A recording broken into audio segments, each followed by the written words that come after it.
Hello everyone, welcome back to my channel. আশা করছি তোমরা সবাই খুব ভালো আছো, সুস্থ আছো এবং আনন্দে আছো। আমিও ভীষণ ভালো আছি। আজকে তোমাদের সাথে শেয়ার করবো একটা নতুন রেসিপি। দেখো, পুজোর দিন বা যে কোনো অনুষ্ঠানে বা যে কোনো নিরামিষের দিন বা যে কোনো অকেশানে লুচি খেতে আমরা কিন্তু ভীষণ ভালোবাসি। আর সেটা যদি হয় নারকেলের লুচি, তো তার তো কোনো কথাই নেই। এই রেসিপিটি আমি প্রথমবার খেয়েছিলাম আমার শ্বশুরবাড়িতে, আর খেয়ে তো আমার দারুণ লেগেছিল। তাই ভাবলাম তোমাদের সাথেও শেয়ার করি রেসিপিটা। তো চলো এবার শুরু করা যাক কীভাবে নারকেলের লুচি বানানো হয়।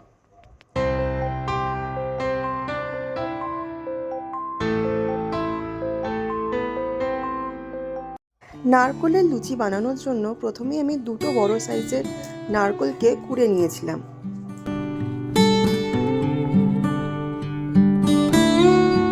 এরপর পুর বানানোর জন্য আমি নিয়ে নিয়েছিলাম আচার। সেটা হচ্ছে রেড স্টাফেড চিলি। তোমরা পারলে যে কোনো টক ঝাল মিষ্টি আচার নিতে পারো, কোনো অসুবিধা নেই।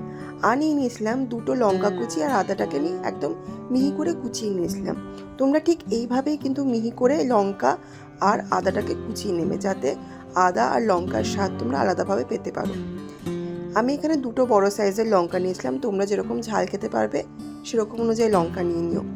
এরপরে লঙ্কা আর আদাটা আমি ভালো নারকেলের মধ্যে দিয়ে দিচ্ছিলাম, আর দিয়ে দিয়েছিলাম এর মধ্যে আচারটা আমি 2 থেকে 3 চামচ মতো দিয়েছিলাম। বেশি ঝাল, এই লুচিটা না একটু টক ঝাল মিষ্টি এরকম খেতে হয়। এর সাথে কিন্তু কোনো রকম তরকারি লাগে না। এটা তোমরা আচার দিয়েও খেতে পারো, সস দিয়েও খেতে পারো।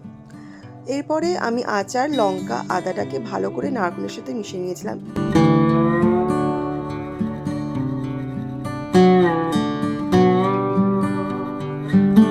নারকেলের পুর আমার রেডি হয়ে গেছে। আমি যখন পুরটা রেডি করছিলাম সেই সময় মামনি কিন্তু ময়দাটা মেখে নিয়েছিল। এবার ময়দা কীভাবে মাখতে হয় তোমরা খুব ভালো করেই জানো। ময়দার আমি আলাদা করে কোনো ভিডিও করিনি। তো এখানে মামনি ভালো করে আর কি ময়দাটা মেখে নিয়ে ময়দাটাকে একটু তেল মাখিয়ে 10 মিনিট মতো রেখে দিয়েছিলেন। এরপর আমি পুরটা আর কি লুচির মধ্যে দেব, কিন্তু পুরটা লুচির মধ্যে দেওয়ার আগে আমি নুন দিয়েছিলাম। আমি যখন পুরটা মাখছিলাম তখন আমি নুন দিইনি, কারণ তখন নুন দিলে কিন্তু নারকেল থেকে জল কাটতো।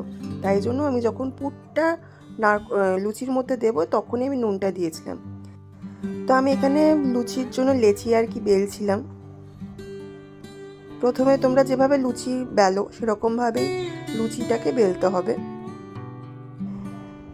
এরপরে লুচির একটা লেচির ওপরে পুরটাকে দিতে হবে। অনেকটা করেই পুর দিয়েও ঝালের খেতে কিন্তু ভালো লাগবে।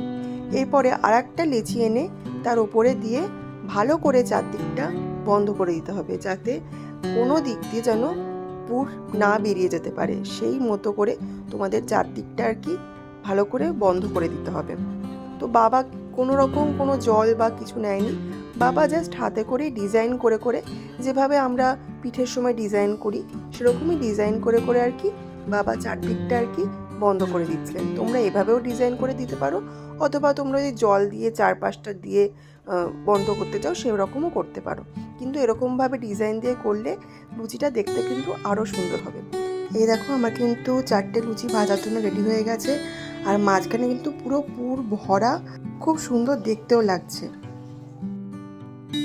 আর এই দেখো, মামুনি কিন্তু লুচি ভাজতে অলরেডি শুরু করে দিয়েছে। তো যেরকম আমরা লুচি ভাজি সেরকমই তেলটাকে গরম করতে হবে। সাদা তেলেই অবশ্যই এটা করতে হবে। তেলটাকে গরম করে যেভাবে আমরা লুচি ভাজি ঠিক সেভাবেই ভাজতে হবে।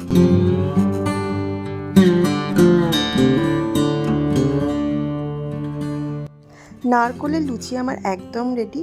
তোমরা এই রেসিপিটি যে কোনো পুজোর দিন, যে কোনো নিরামিষ দিনে, যে কোনো অকেশনে তোমরা এটা বানিয়ে লোকজনকে খাওয়াতে পারো। বিশ্বাস করো, ভীষণই ভালো লাগবে। আর যারা আমার এই ভিডিওটি নতুন দেখছো তারা অবশ্যই কিন্তু আমার চ্যানেলটিকে সাবস্ক্রাইব করো, আর পাশে থাকা বেল আইকনটিকে অবশ্যই প্রেস করো।